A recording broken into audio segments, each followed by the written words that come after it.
It's Mardi Gras, so catch y'all some beads, gobble up some king cake, and get a load of Mango Braggadocio, who describes herself as a party exploding in the produce aisle of a bodega that's next to a sex shop. Mango is the creation of comedian Mari DeOleo, who was born in the Dominican Republic, raised in rural Pennsylvania, where she partied with the Amish kids until she got into Christian clowning, which led her to the wild side. Today, Mari DeOleo joins us to talk about her life as an artist and some unusual Mardi Gras celebrations throughout the world. Plus, which presidential Democrat candidate looks hottest in the beard? Take our hot or not test. California bans discrimination against natural hair. Take a look at me now. A church in Mexico puts up a 22-foot-tall giant statue of the baby Jesus that looks an awful lot like Phil Collins. And Whitney Houston's music producer says that her legendary national anthem was pre-recorded. We say, show me the receipts. I'm Fausto Fernos. I'm Mark Fillion, and this is Feast of Fun.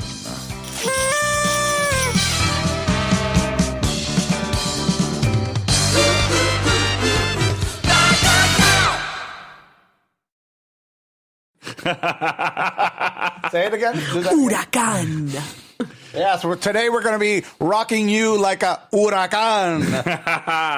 Hurricane. That's a Boricua word. Yeah. That comes from Puerto Rico. From Taínos, right? Yes, we are celebrating Mardi Gras on Feast of Fun, Thick and Juicy Tuesday, or otherwise known as Fat Tuesday. Shrove Tuesday. Joining us is Delicious Specialty Act, a woman who describes herself as a party exploding in the produce aisle of a bodega that's next to a sex shop. Absolutely. Welcome, Mari DeOleo. Hola, ¿cómo va? Hello. I am so excited to be here. Huracan, I'm ready to mix it up. Mari, I'm so excited to have you here. Yes. We put a call out. We were just like, we need some funny ladies on the show. And you're like, you want me. Yes. I mean, everything about this show,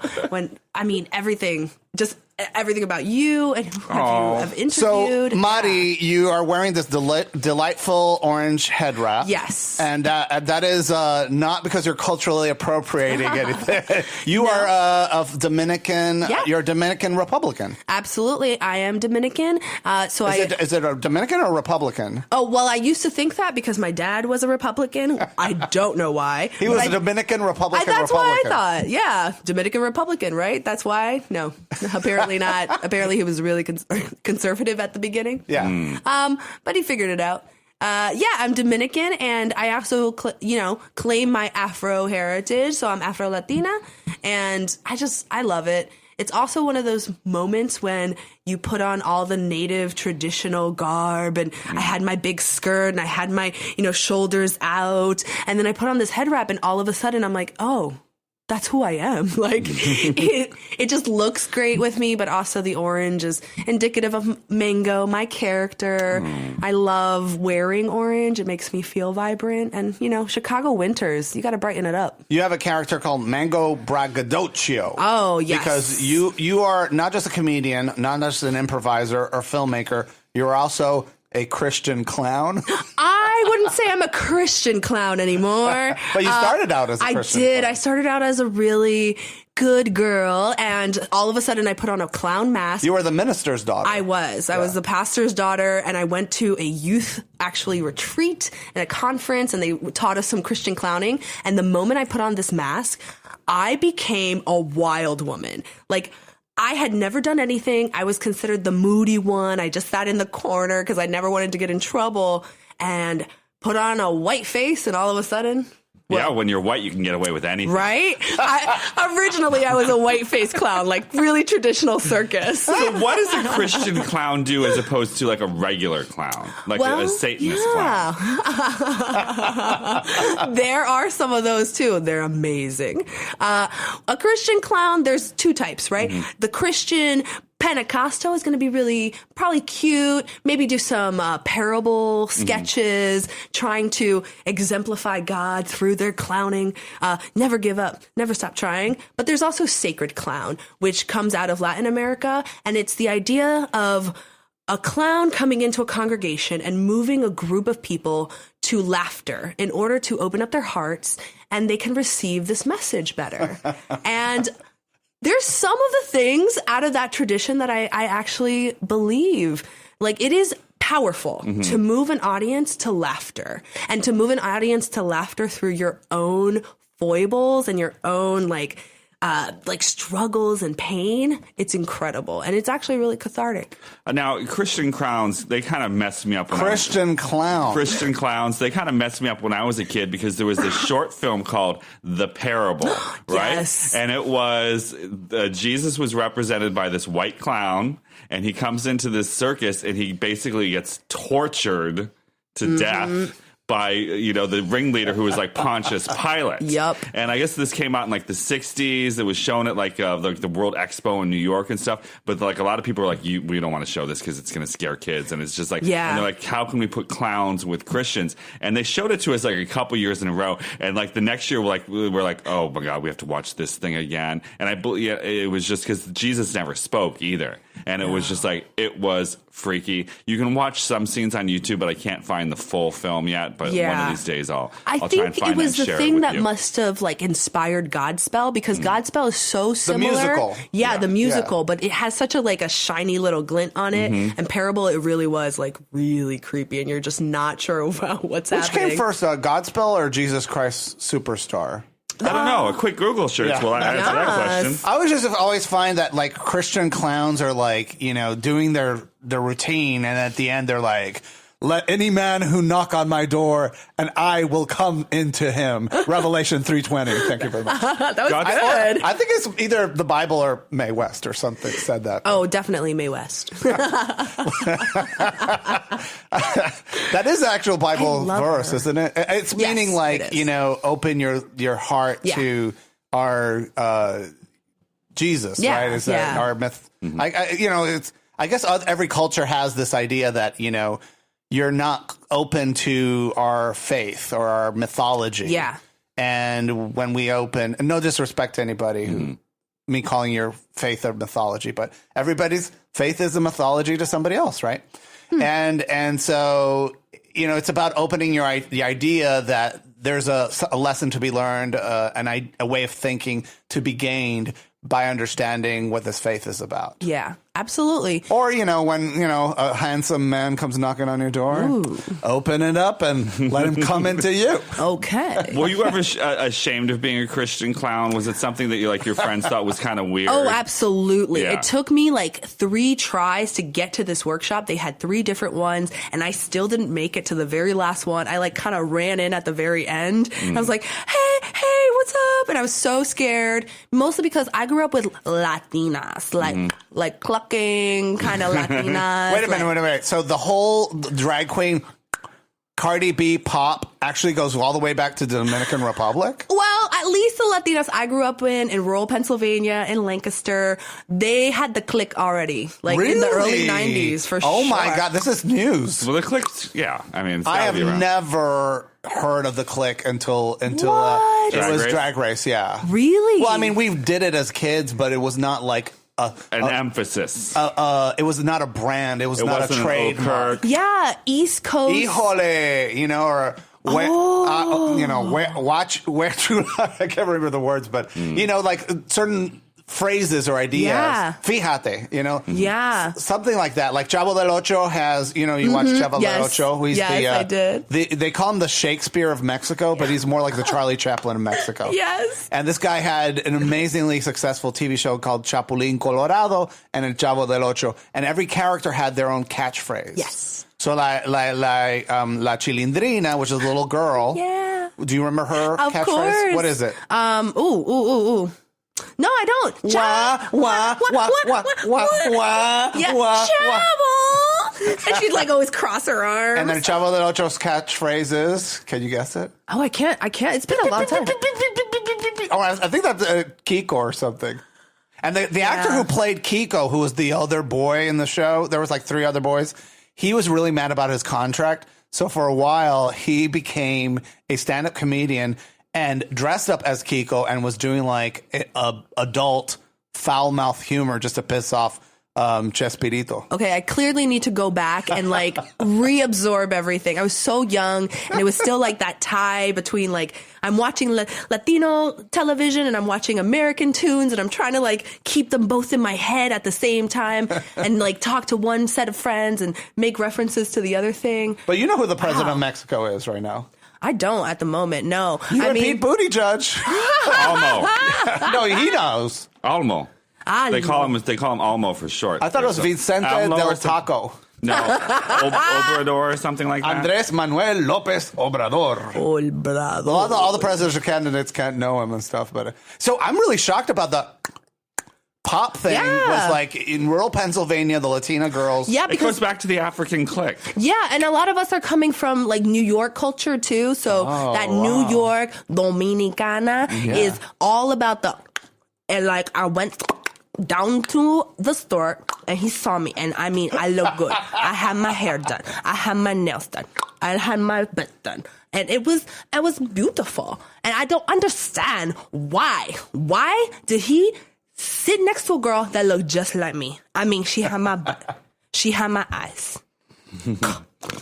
Yeah, absolutely. So you grew up Amish adjacent in Lancaster, Yes. Pennsylvania. So Yes. your father started 3 churches in the Dominican Republic. Yep.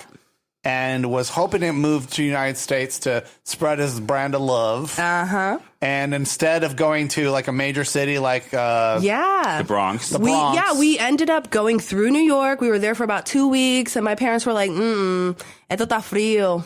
Y todavía en Dominicano. It's cold, and it's still Dominican. It's pretty much Dominican Republic on ice. They didn't dig it. They wanted a new experience. They wanted to be the only ones, is my assumption, because they love talking about where we came from. So we went to this like tiny little rural town, and we had, 1 or 2 family members there already. So they had established a church, and my dad became the assistant pastor. But growing up around Amish people, majority people were white, and then even a very mixed Latino and immigrant culture was very big. But I didn't necessarily grow up with people who were exactly Dominican, just like me. So for me, it was like me and my brother and my sister, and that was it. Like, those were the kids I knew who were Dominican. Did you interact with the Amish at all? Yeah. Did you get to ride on their horse and carriage or anything? Not on the horse and buggy, unfortunately, unless you went to like an amusement park section, because they had them. But I did grow up around some Amish kids and some what we call strict Mennonite kids, or black bumper Mennonites, which they wear skirts, they have the caps. The Amish kids, you really only ran into them during Rumspringa. Have you heard of this? Is that the like Amish Mardi Gras? It's almost like Amish Mardi Gras for teenagers. Okay. You're allowed to leave the order for a bit and experience what they call the English world, the outside world, and have fun and have experiences. And a lot of them throw wild barn parties. So I had met them through some barn parties that I went to. So you've actually gone to an Amish barn party and gotten like, well, you obviously didn't get drunk. Did they like chug milk like for fun like the Mormons do? Or they were actually like drinking and smoking and stuff? Smoking, drinking, drugs. Yeah, the ones that had money and their parents gave them access, they went for it. So you know Amish that are smoking meth in the back. That's how they build those barns. Maybe when they were young teenagers. But eventually you have to go back. And the nice thing is that all the meth that they smoke, they did it without any technology. None at all. They made it by hand. They churned it. That's fascinating. And so in a lot of ways, you sort of were, as an adult, rediscovering your Dominican heritage. Yeah, absolutely. I didn't necessarily grow up with knowing a lot about it. Yeah. So, and my parents just, they're really involved in church. So that was our culture. So it was like bits and pieces. And then whenever I would go to the island and talk to my cousins, I'd get a little bit more. I'd do research. But to know yourself is something so different. And it wasn't until I came to Chicago, really, that I got to experience what I feel like I'm fully living in my Dominican self, which is this big, bold, loud, proud, I'm not afraid of anything style. And at the end of the day, even when times get tough, I still tell myself that phrase that is like so indicative of Dominican culture is like, okay, you're going through this or that. Now what? How about an ad?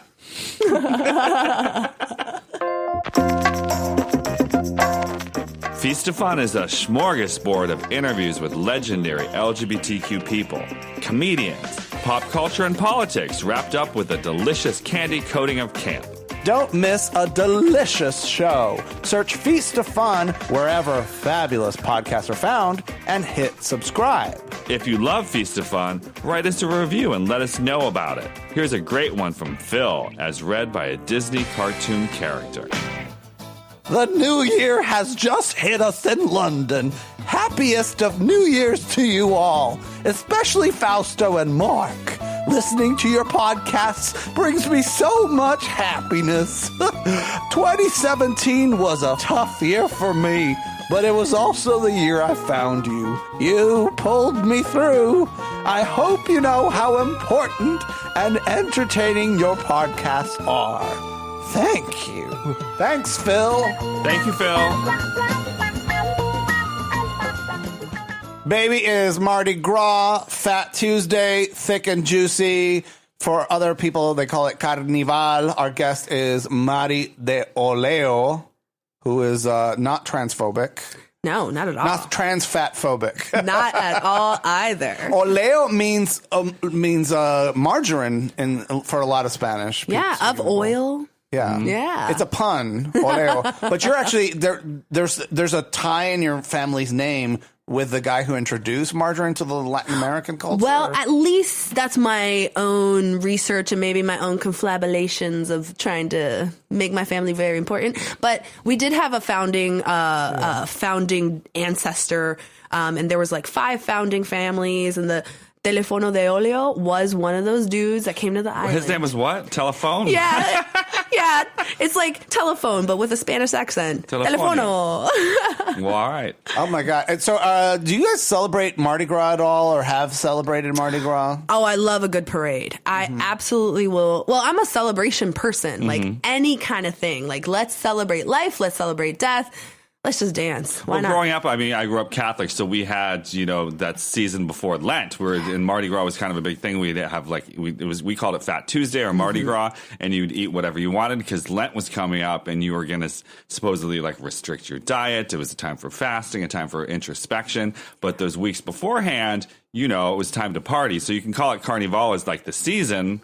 And then Mardi Gras is specifically that last day of Carnival. And then for 24 hours, murder is legal. Yes. In some jurisdictions, a lot could go down on Mardi Gras. Yeah. Because you could really get wild because, a lot of times you're wearing a mask. Different cultures, they all wore masks. Yep. And that part of that was the same thing on Halloween is to scare away the evil spirits, to scare away the evil winter spirits. I've even heard it that it's an underworld and it's the other world. When you put on those masks, you're a whole different person, and it's almost like the purge. You're allowed to purge of all of these bad habits and indulge in them. Sex. Absolutely. And I guess it's required in New Orleans. If you're on a float, you have to be masked unless you're a famous celebrity. Interesting. Yeah. Now in Puerto Rico, there's the Carnival de Vejigantes, which Vejigantes. If you've never seen one, it looks like a drag queen on stilts had sex with a dragon, and that's the baby. So the masks looks very dragon-like with horns and sharp teeth coming out, but the clothing is very clown-like / drag inspired, and usually they're on stilts. Yeah. And so, for me as a young artist, as a young queer person, I got really into that, and it influenced my drag a lot. I love and it that. just finished in Puerto Rico, but it's for Puerto Ricans, that's really the besides other carnivals. Doesn't it finish on Mardi Gras? Isn't that what Mardi Gras is? Yeah, I mean it is, but it's the major stuff is happening usually on the weekend, in the beginning, not towards the end. So there's a parade in Ponce, and there's a lot of in the south side of the island. There's a lot of it's well attended. It's it's a huge money maker. Oh, that's awesome. And the tourist stores sell these beautiful I call it dragon mask. Yeah. The Vejigante mask. Yeah, they remind me of like the Diablo Cajuelos from Dominican Republic. Carnival, and there's the Limping Devil, but it's that same idea of like it's an over-exaggerated costume. It might have like coins or bells on it, so it makes sound. Yeah, it's a very visceral experience with the Diablo Cajuelos. Why do they call it a limping devil? Yeah, it's the Limping Devil. So it's actually from the tradition of like West African tribes coming to the island, and also the Tainos at the time of colonization. They were making fun of the white dudes. That's actually who it's supposed to be. It's supposed to be a colonizer. Yeah, and they usually carry around like an inflated pig intestine full of rocks or maybe bells, and they'll hit people with it.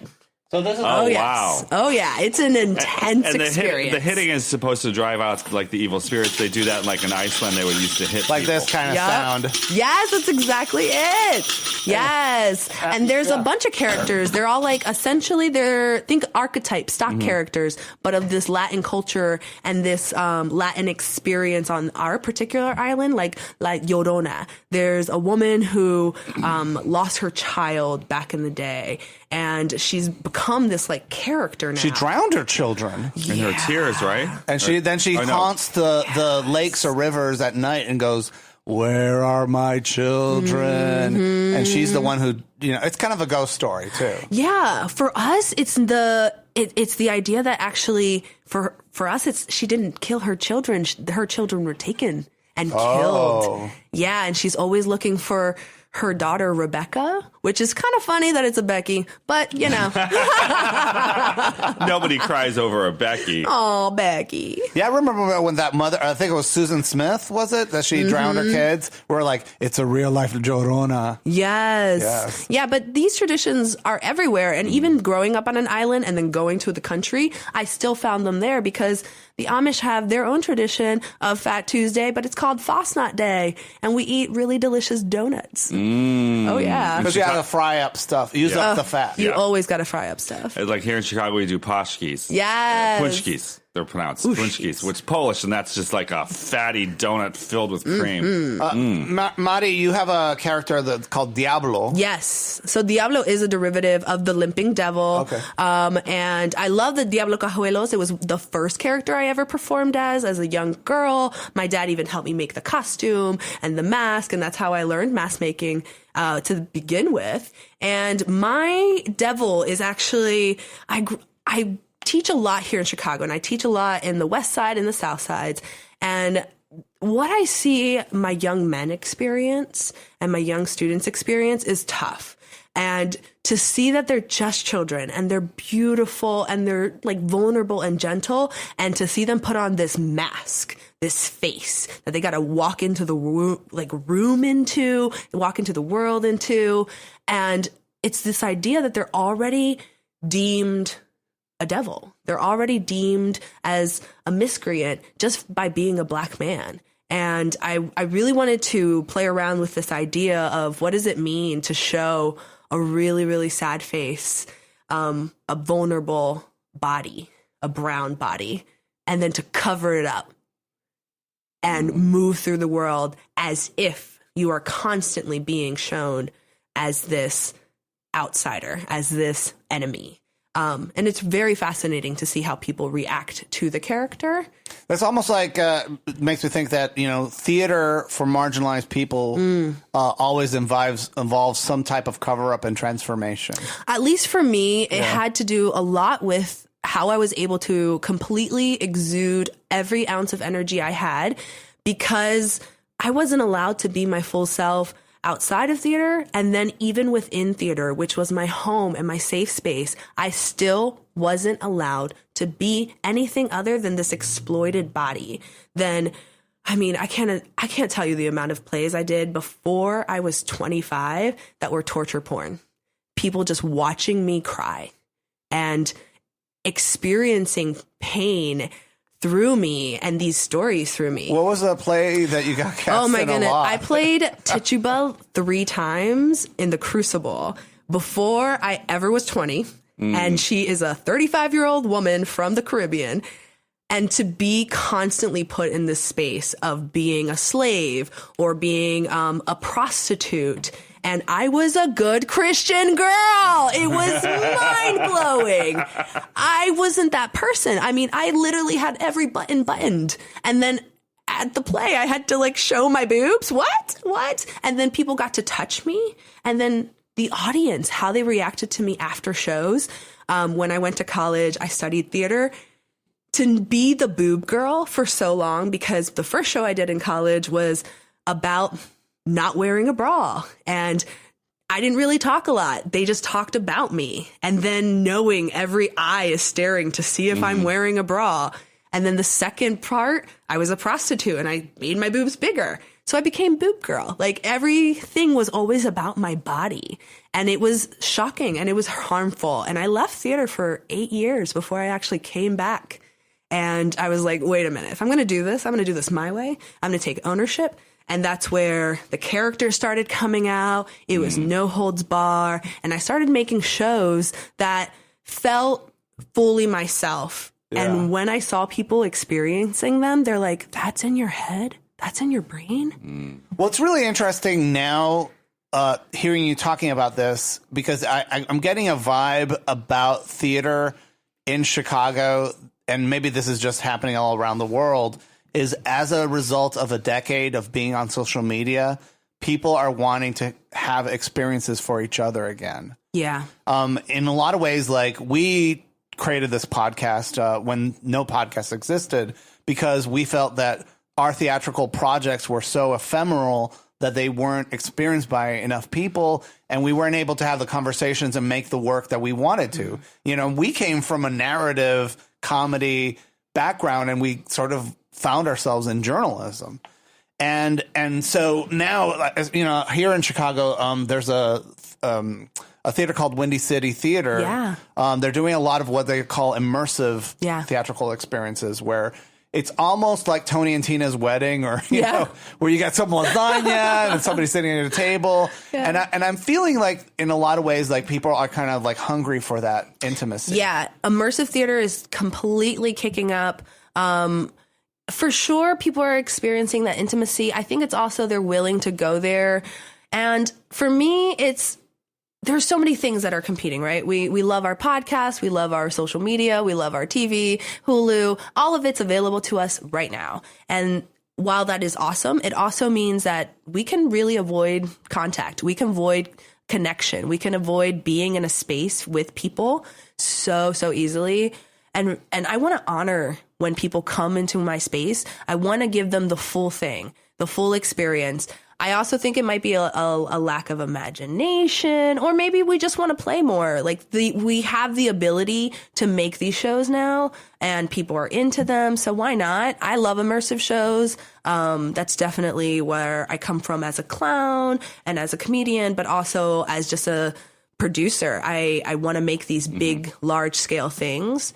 But for me, it's not necessarily just because I just struggled to always tell my story, and to tell my story in a way that I don't have to tell everybody every little thing, where I'm like, okay, this is a bodega. A bodega is a corner store. And for us, it's like a really big thing. And like, this is a dude who hangs out at a bodega. He's called a tigre. Like, I don't want to explain that to you. I didn't know about a tigre. Yeah. So that's what we call like the fulanos, the andariegos. Like, they're the dudes that just hang out on the corner. In DR, they're called, tigres. Yeah. The tigers hanging out by the bodega. Yeah, because they're also catcalling. So get it? I get it. Yeah, and catcalls are like really, they're almost like quippy, and it's always like kind of a matching game.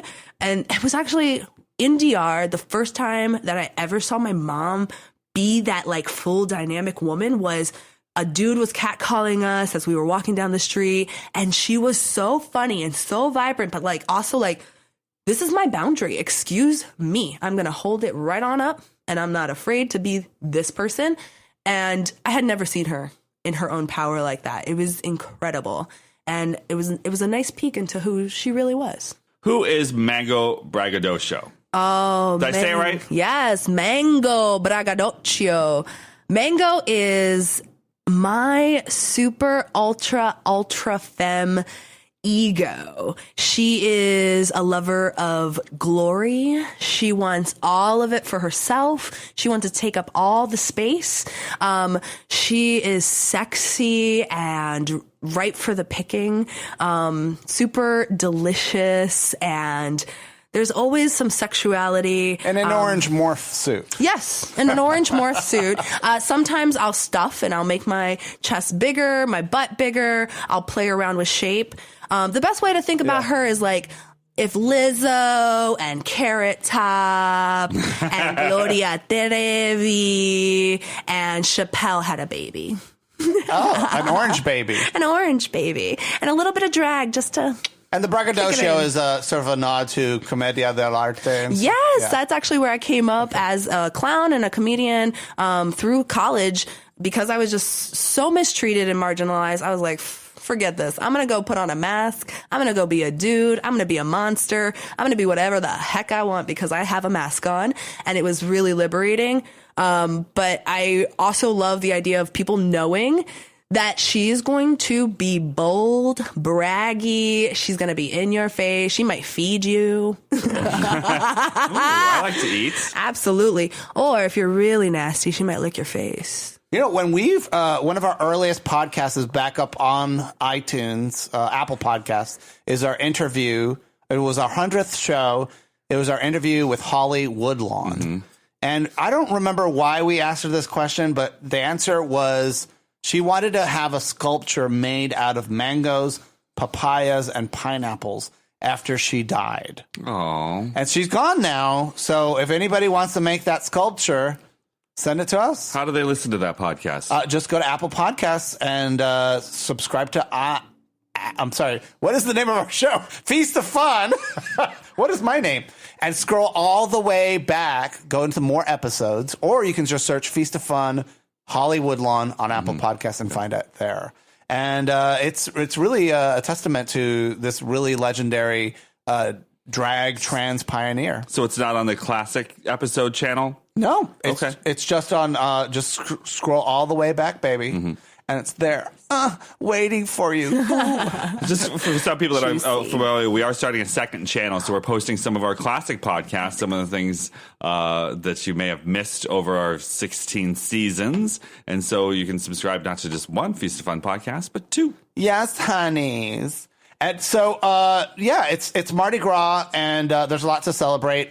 In California, Gavin Newsom, the governor of California, he just banned discrimination against black students and employees over their hairstyles. Yes. So they said the new law allows women with kinky and curly hair to do what they want to with it. Get out that gel, girls. For some people that might not be aware, sometimes, African-American hair has traditionally been policed. It was at some point in time, it was illegal to show like your natural waves in certain parts of the country. And even in professional settings now, if you had like a certain type of weave or something, they'd be like, that's not a professional hairdo. And it's just like, well, define for me what exactly is a professional hairdo.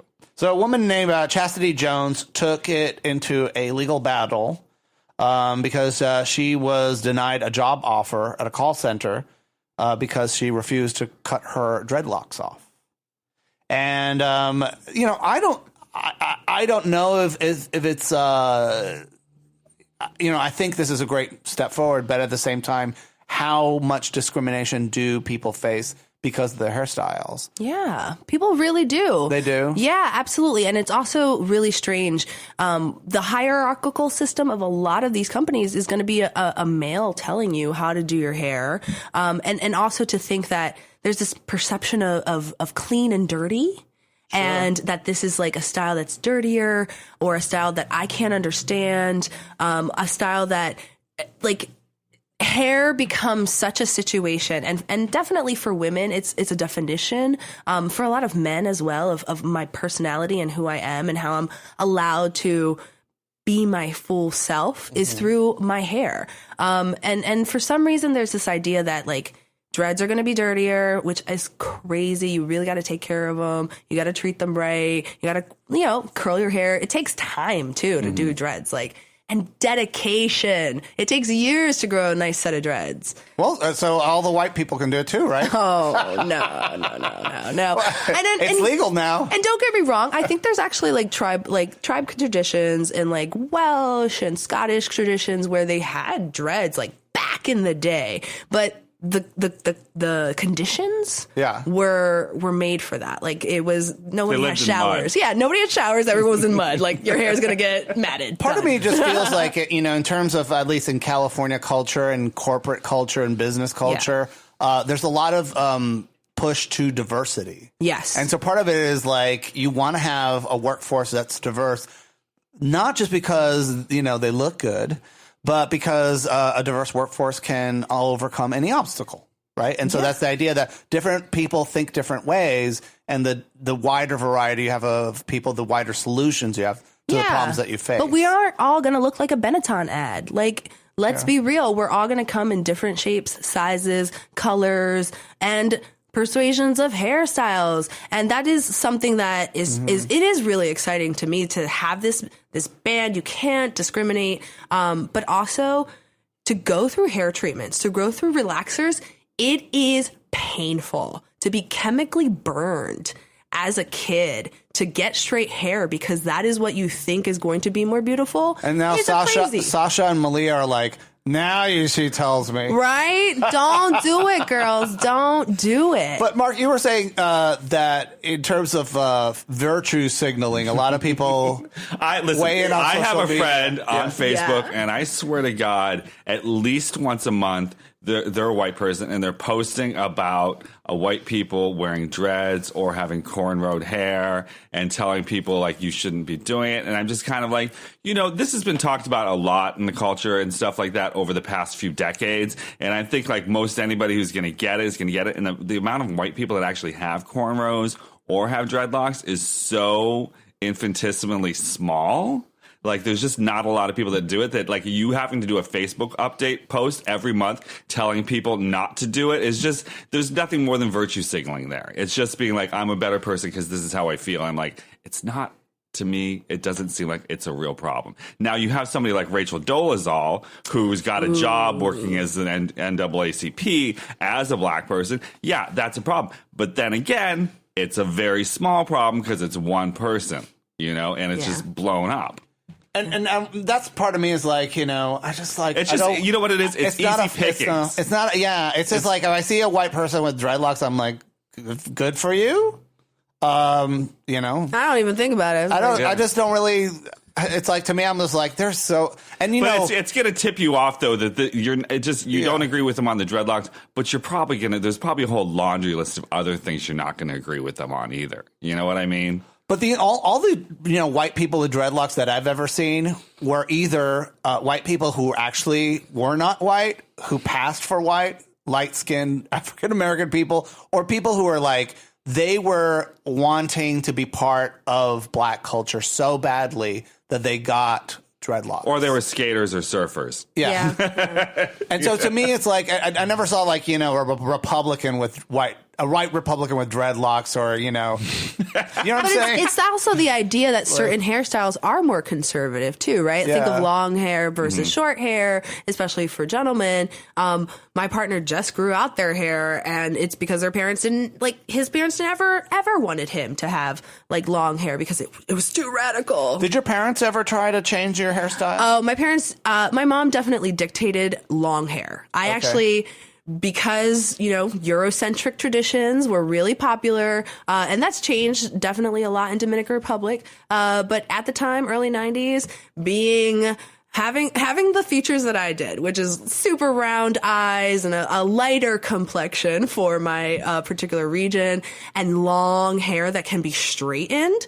Oh my goodness, my parents thought they were so blessed with a little white girl. But part of being like a Latinx person, young person, especially from the Caribbean, means sooner or later as a child, your father's going to pour rubbing alcohol over your head and slick your hair back. Oh, yeah. So that happened in kindergarten. Is it a lice thing or? No. For me, I didn't get the rubbing alcohol. I got the full haircut. Like, I didn't let my dad comb out my curls. And I refused and refused and refused. And he took clippers and he cut them off. He cut off all my hair, yeah. He shaved you like a Sigourney Weaver Yeah. in Aliens? Not exactly. That would have been actually pretty cool. I think I would have... It was more like a tiny little fro. Oh, wow. Yeah, and it was, I mean, thinking we back on it... We hated my dad for doing that. And it's like... Oh, yes. And he got this product, I'm not sure how to describe it in English, but it's not just rubbing alcohol, it had herbs in it.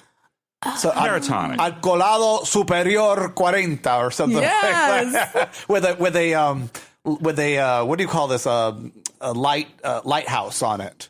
You know? Ooh. And we were terrified of that. It probably smelled weird, too. It probably smelled like an old man. Fucking I wonder, weird, yeah. was it for dandruff? Because my parents put maybe. vinegar in my hair for dandruff. Yeah, it's good and for it that. hurt. It burned, especially if you had anything. It kills the fungus that makes it the dandruff. Yeah. Yeah, I wonder. Alcoholado Superior 70. 70.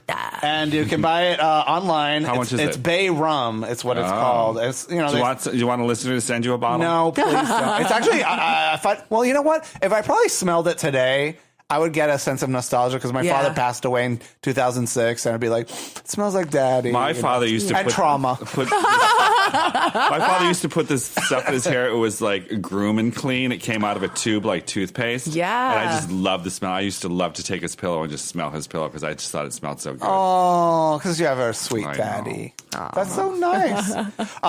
You guys know Quaden Bales. He is the 9-year-old little guy who's become a viral sensation when he was crying over being bullied, and celebrities have raised $300,000 or more to send the kid and his family to Disneyland. Aww. But haters gonna hate, and I know, somebody on the right? internet's going around saying, I was like, he's only 18 years old. He's 19. Or 18, yeah. And, you know, there was the kid's like well vetted. He was part of a documentary about, you know, children in unusual circumstances and the trauma they face in public schools. And so, you know, like, I think the mother may have, you know, some people like question the mother filming the son weeping as opposed to putting down the camera and comforting him. And to me, I'm like, you know, I'm glad that the mother captured that, because in a lot of ways, like, some of the most delicate and beautiful, and I describe it as a beautiful moment, have been when I've seen my own nieces and nephews weeping for very legitimate reasons, or because they couldn't get a toy. Yeah. As a child, and part of it is like understanding the mind of the child and giving them the space to talk and to be heard is really important. And I think as parents sometimes, or people, we see a child crying and we rush to silence them with good intentions and go, no, nothing, please don't cry, don't worry about it, you know, no. Anything just to shut them up. Yeah, and sometimes I think it's okay to stand back and let the kid speak. And I wonder how many times he came home crying. Yeah. It wasn't the first time. Yeah. This is a story that needed to be told. And clearly it has raised an awareness and it has moved a lot of people. So if that wouldn't have happened, this story wouldn't have been told. We wouldn't have seen such great outpour from so many people. And bullying is real. And it's something that people carry with them. Like, still to this day, there are adults who are listening to us right now who were bullied, and it hurts. And I love you, and you can cry. It's tough. It really is. Were you surprised by how many people were so quick to share, like, this kid's faking it? It's, you know, he's really 18. So this actually reminded me of another story, because there was another young person who got adopted. She was on Dr. Phil. Oh, yeah. And they also, Russia, the same right? thing. You're faking it. You're an adult. But she was faking it. But she was. Yeah. And I think that might be... She was faking it? Yeah, Are you sure? she really was. How old was she then? Well, it's undeterminate. So now the woman is suing the family that abandoned her because she's like, I really was a child and you're fucking nuts. Yeah. And you're coming up with this story just to get out of it. So it's not clear whether she was faking it or not. I thought Dr. Phil determined that she was young. Didn't he determine that she was? It was so unclear in the Dr. Phil interview. Like there was times Dr. where I'm Phil. like, yes, you're older, and then other times I'm like, not sure. Well, there was this pervy guy who was arrested, and he was like something like 30-some years old or something like that. 29 years old, and he shaved all his body hair, and he was living with 2 guys, I think. This was very early on in the podcast. Wow. I remember like maybe in the 2007s or 8, and we reported on it. And so they sent him to school, and he recruited other boys to come home with him, and they all like took advantage of him. Wow. I know, that's crazy. I actually knew a guy who had that condition that he just looked like he was 18 years old, but he was like 45 years old and stuff. And he would like hang out with all the like young gay kids, and and I was like, everybody's having fun. He always kind of like he calls it like this guy had a condition. I mean, if you look young, is that a condition? Is that he a looked condition? he Is that a looked blessing? really, really, really young for his age. Okay. Yeah. Yeah, like you're like, wow, this person is, I've seen this person around for 20, like a vampire almost, right? Oh, goodness. Like they just never aged, and they, you get up close and you can kind of see that it's a person around my age, with wrinkles on their, but the skin is like shaped and has a different quality, and it's just like, and the voice is higher, and I get that. I pretty much have looked the same since I was 15. I've been about the same height. So I feel like I haven't aged very much in the last 15 years. You could come across as an 18-year-old. I know, and I play children on stage all the time. I do children's theater, and I play young people, and it is really exciting, but it's also weird to like sit in an audition for a film and see a young girl, and she's like 22, and I was talking to her. We were both auditioning for this mom part, and I look at her, and I'm like, you're going to get it. I don't look like a mom. She looks so mature. There was something about her. And Some people just look older. I had a friend, Sandy, in high school, and she looked like a middle-aged woman in high school. She did. It is going to be fun when I go to my 30-year reunion, because I pretty much went to high school with a lot of white people. Hey, what's up? And I love them, but it's going to be weird. It's going to be weird. There's a study that's going around, and everybody's sharing it, talking about how time is nonlinear and that the present and the future exist simultaneously in what is being called a box universe theory, which for me as a Latinx person, because I'm always late to shit, makes total sense. It makes total sense to me too, actually. I'm kind of shocked because this is how I've experienced the world a lot. I get a lot of deja vu. I get a lot of intense like instinct feeling, which there are times when I'm like, this is me, and other times where I'm like, are these the ancestors?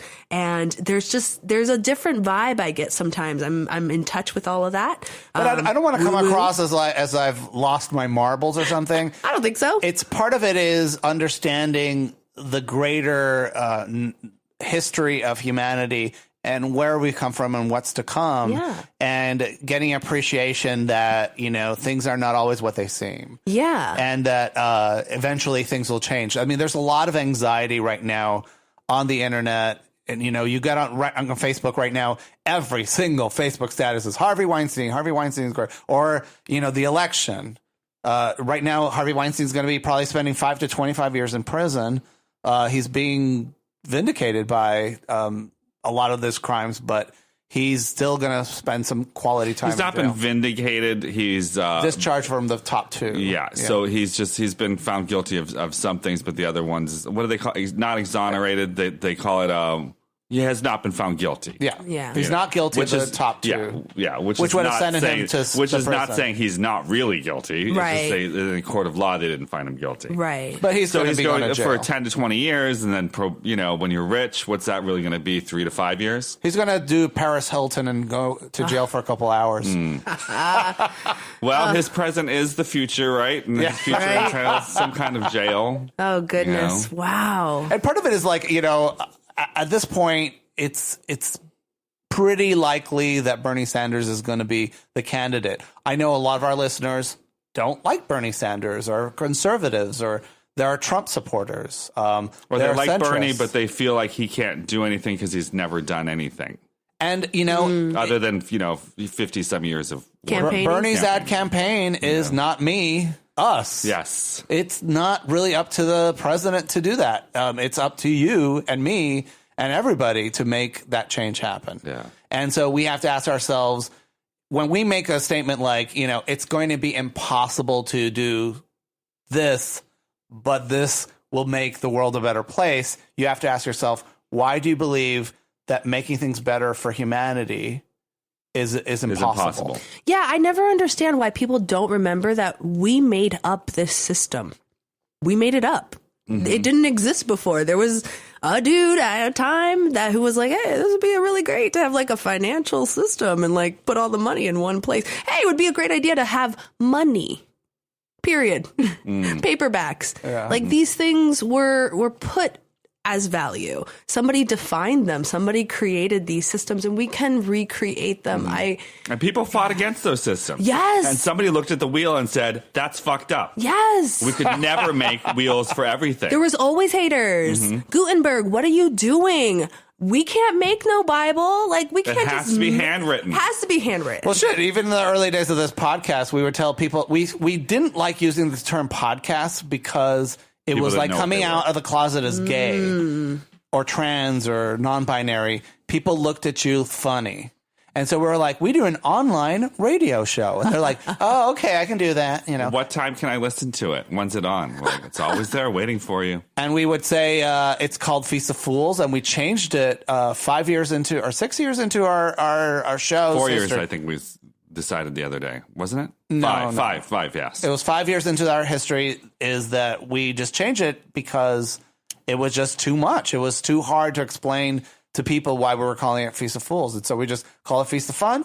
Same idea, same solution, Absolutely. So we can attract women like Mari DeOleo. Yes.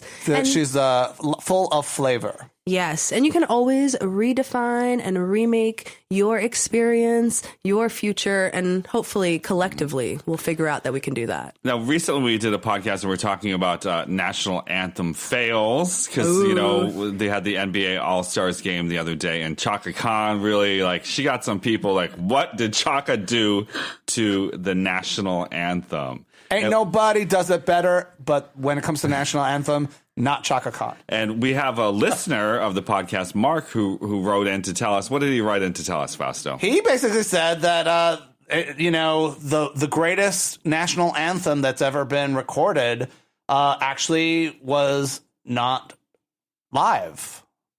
So Whitney Houston performing that iconic "Oh, say can you see" was pre-recorded. No, was pre-recorded. And so you think this is a conspiracy theory? Now, the person who's coming out confirming it was Whitney Houston's own musical director at the time, who arranged it and organized it. What? So he could be salty. He could be mad at the Houston estate, and he's trying to diminish Whitney Houston's legacy. However, it is understood that most national anthems with high-profile singers at that time were done pre-recorded. Now, the documentary on Whitney Houston that came out, we saw in the theaters, they talked about that, and they said that she did it on one take, that she didn't even rehearse with that band.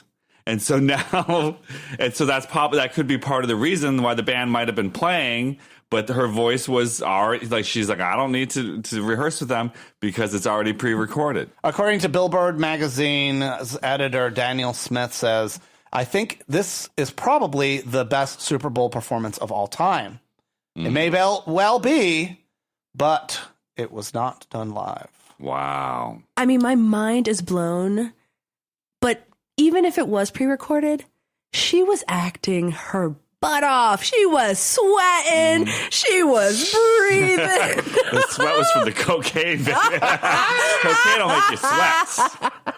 I'm thinking maybe this might be an attempt to tarnish her legacy. Because as Whitney Houston would say, show me the receipts. I mean, there's somebody that could look. There are professional musicians that could look at that and tell you that if it was pre-recorded or not, right? Let's get Celine Dion on the phone. She could be like, what is this? Oh, my God. They also said that the second most popular or remembered performance also is Dolly Parton's "I Will Always Love You." Oh, yes. I guess did she sing that at the Super Bowl? I don't know. This article is saying that that was also pre-recorded as well. I've seen Dolly Parton in concert, and she barely could remember her own lines. Like, she literally was at a karaoke bar with her own music. And, Dolly Parton can do everything. So she's standing on the stage, and she's saying, Jolene, Jolene, Jolene, Joe, line, lean? I'm begging of you, please don't line. Take away my man? That doesn't sound right. Let me take a look. Oh, I guess I said that. Take away my man. Jolene. And so on and so forth. Like all these songs that and of course, you had a Dolly Parton concert because she ends with... Ooh. Working 9 to 5. That's how she ends up with it. Yeah. That's when she plays that song, it's time to go. Get to the car because you're not going to get stuck in the parking lot. Aw. Baby, the Phil Collins is not made a statement yet of why a Mexican sculptor has made a giant 20-foot tall statue of him. Actually, it's a statue of the baby Jesus by Román Salvador en la Iglesia La Espinfalda del Señor. He wanted to make a giant statue of the baby Jesus. It turned out to be 22 feet tall and weighs over 2,000 pounds. Wow. The church's priest, Humberto Rodriguez, said that he only wanted something that would fit the church. Whether it actually takes the world's record is yet to be confirmed, but it's certainly massive. And it looks like Phil Collins. It looks exactly like Phil Collins. Oh, that poor baby statue. Just take a look at me now, because I am filling all the space. I'm your holy Christ. I'm just a baby. Now put a donation in the plate. Yes. Now I want that song, like the church should just redo every Phil Collins song. Yeah, Just make them into hymnals. We know there was a listener of our podcast who also did his own podcast. Oh, yeah. Anthony Anselmo. Oh, yeah. He had a podcast called A Shanty No Lemon, which was a jumble of his name. Mm-hmm.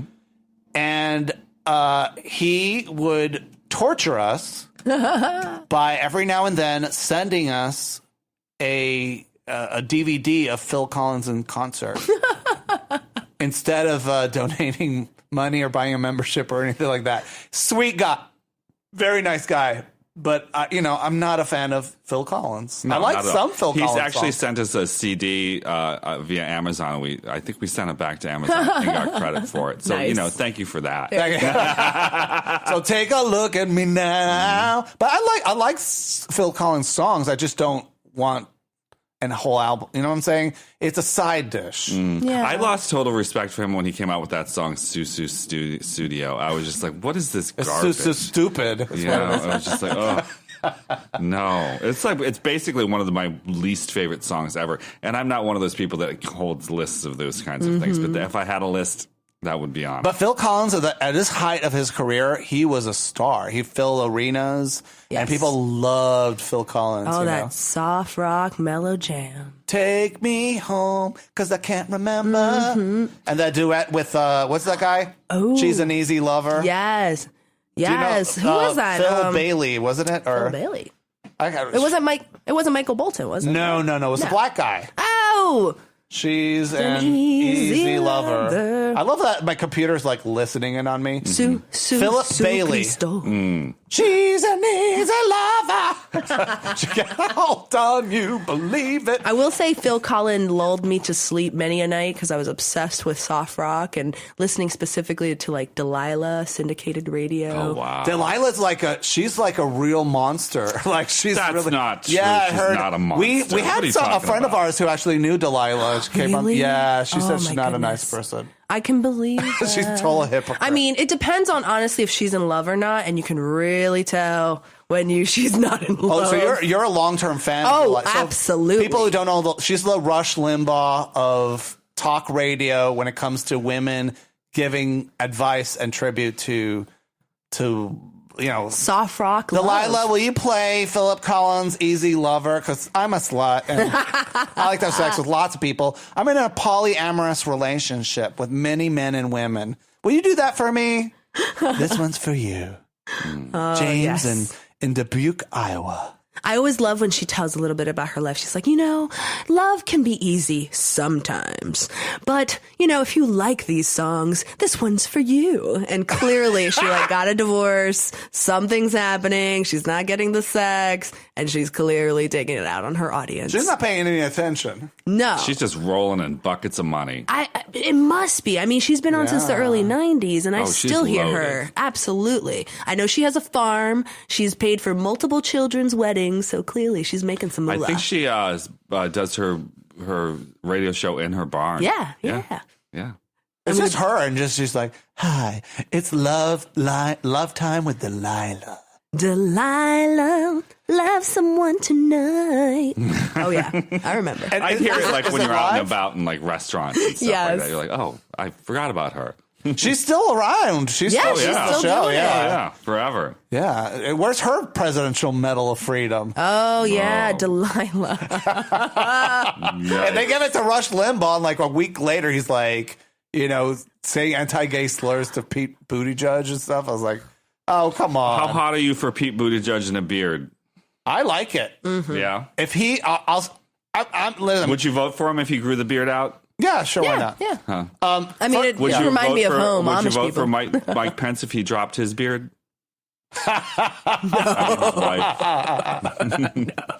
Well, so it's making the rounds on the internet. Everybody's very excited about the possibility of you being able to Photoshop your favorite presidential candidate in a beard. Of course, Pete Buttigieg looks delicious with that beard. And I just put it on the line. If Pete Buttigieg wants the nomination, he should grow a beard. But there's not enough time to do it. He would need at least a month to grow that beard out. And in the meantime, he'll look kind of like he just escaped from prison or something, So he's going to desert an island. There's stages though of beard attractiveness is what you find attractive. And so guys with very long beards, women traditionally find them attractive as somebody who would be a loving partner, a good dad, that kind of stuff.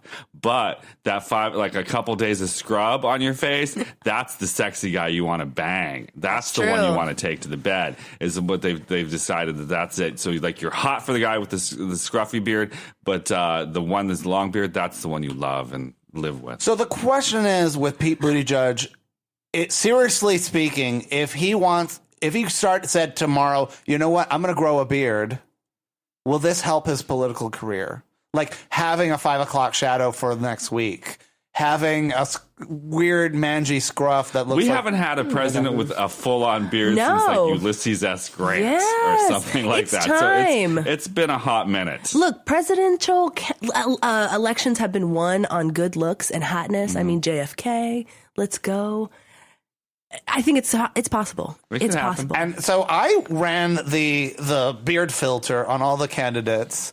And I thought it was really interesting, the results that I got. Elizabeth Warren ended up looking like Dumbledore. Really? Ooh. She looks like the guy from Queer Eye from the Straight Guy. Oh, yeah, Jonathan Van Ness. Yes. And interestingly, Jonathan Van Ness endorsed her. Mm-hmm. So really? It might For be president? that subconsciously Jonathan Van Ness actually... He sees themself in her. Yeah, I would love to see them in the White House. That So would be really Joe fun. Biden looks like the Big Lebowski.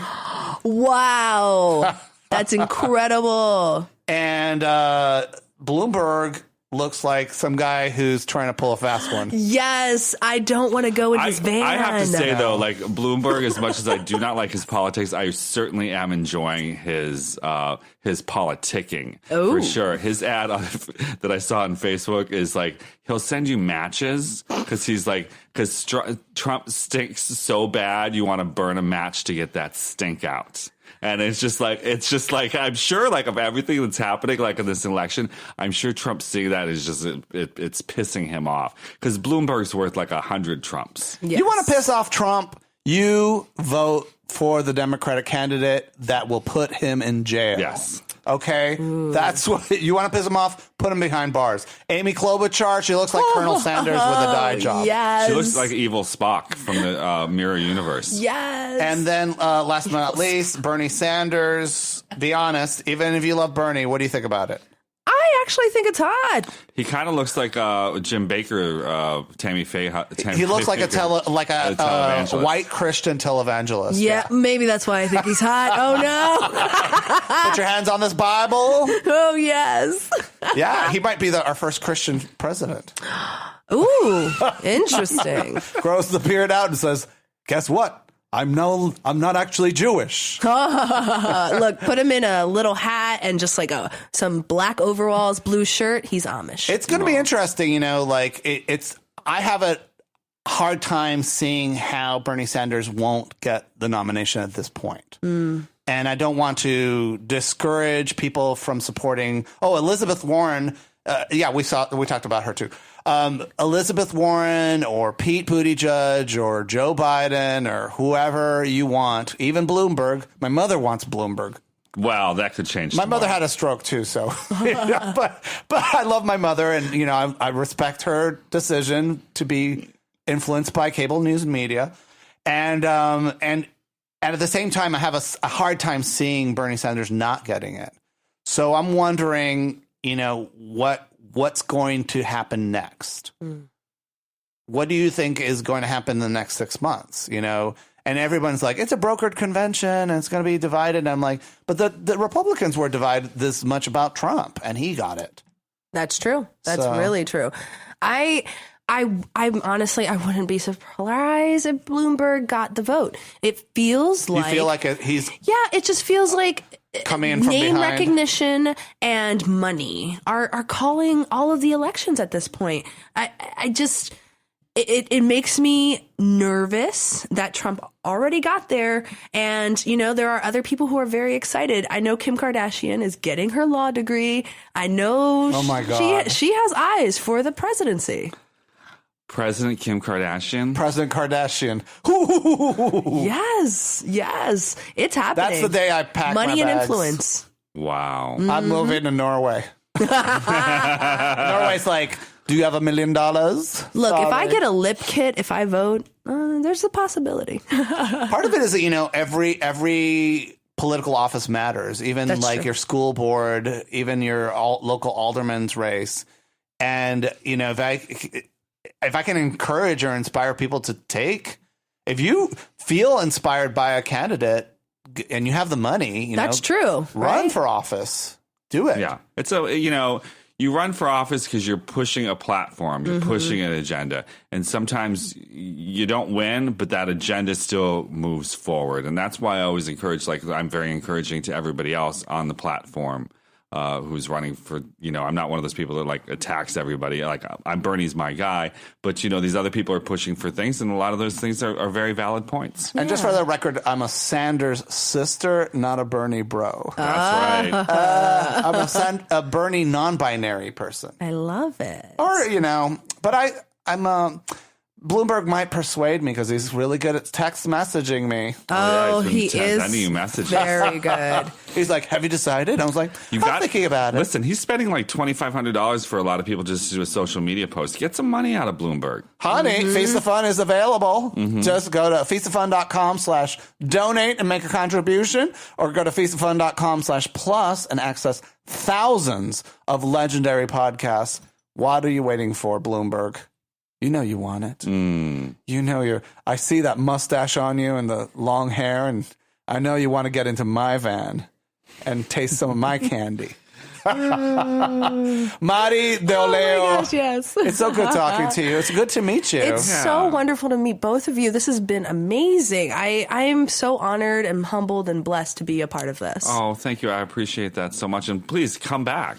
Yes, absolutely. I'm a Chicago girl, so whenever you need me. Hey, we're on the way up to Evanston where I know you do some teaching. So just hop off that train and come on over. Testify. And we'll Yes. Kiki. Woo! Can I get an amen up in here? Amen. Oh, yeah. What does your father say like when he gets people to... Pueden decirme. Amen. Oh, really? He says Yes, that. he's by the way. very presentational. So he's not can I, it's will you. Yes. He's very grammatically correct. Can you? Can you give me a given? give me an amen? Oh, wow. yes. I like that. I mean, once he figured out he was black, he was like, all right, I'm going to go for it. I want to remind folks we can't do this podcast without your support. So if you're not a Plus member yet, sign up today at feastoffun.com/plus, because we wouldn't be able to talk to such wonderful people like Mari if it weren't for you and your ongoing support over the years. We will be here in the future if people like you step up and support the podcast. And if you hate ads, Plus is ad free. There's no ads on this show, on that show, but there is ads on here. Mari, where can people follow you on social media? Absolutely. You can follow me on Facebook at Mari DeOleo or Playlab Productions or The Fruit Bunch if you want to go right into Mango's world, or on Instagram at define_Mary with an I or Mari, and Playlab Productions on Instagram and The Fruit Bunch on Instagram as well. Girl, there's so many links. I know. I'm just But so you have a popular. website. I am. I just have a website, MariDeOleo.net. They're sitting on my .com, and we got to make some money so that people give me back my .com, because they know I'm getting up there. I'm getting popular. Girl, come and get it. Yes. Mari DeOleo, thanks for listening, everybody. Bye-bye. Bye. Adios. Happy Mardi Gras.